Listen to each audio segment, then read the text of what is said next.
The case was dismissed, but the story here is far from over. Jurors in the Alec Baldwin manslaughter trial now speaking out about their experience of being involved in such a high-profile case and the moment they heard the bombshell testimony that would lead to the entire trial falling apart.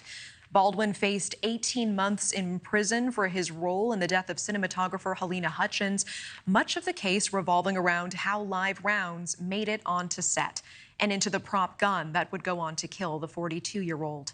NewsNation's Alex Capriello joining us live on this. And Alex, I know you spoke with one of the jurors earlier. What did they say? Yeah, good evening to you, Natasha. I spoke to Martina Marquez, also known as juror number 1. She offered incredible insight and perspective into what it was like to sit in on such a dramatic and surprising trial in New Mexico earlier this month. From the beginning, she says she felt as if the prosecution's case against Baldwin really wasn't very strong.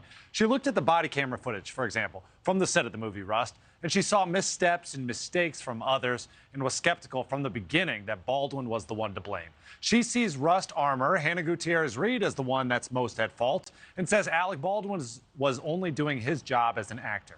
When I pushed her about whether or not Baldwin was acting recklessly with the gun, she agreed that he certainly handled it poorly at times, but in the end, she says she feels as if Baldwin never should have been charged to begin with.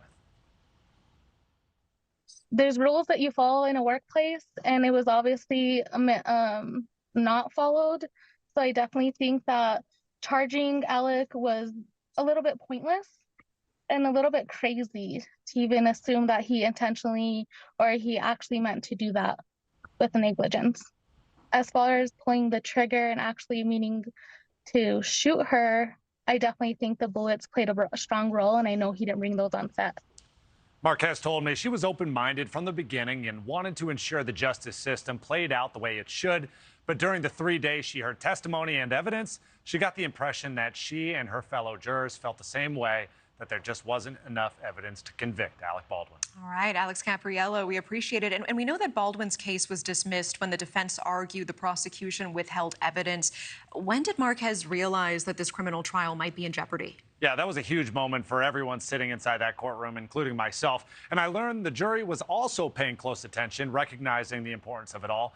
Remember, the defense dropped the bombshell on the third day of the trial that bullets potentially tied to the Rust set were never entered into evidence for the defense to examine and, of course, build their case for Alec Baldwin. So on Friday, the courtroom watched with eager eyes the dramatic moment when the judge and the attorneys gathered around a table to examine that evidence and those bullets.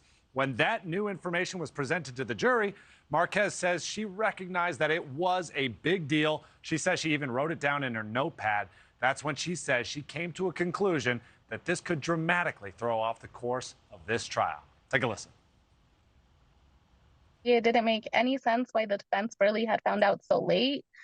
So after hearing that and then seeing the prosecution and the defense argue, I knew that it was either going to last longer than the 8 days it was set for, or that it was going to need it to be dismissed.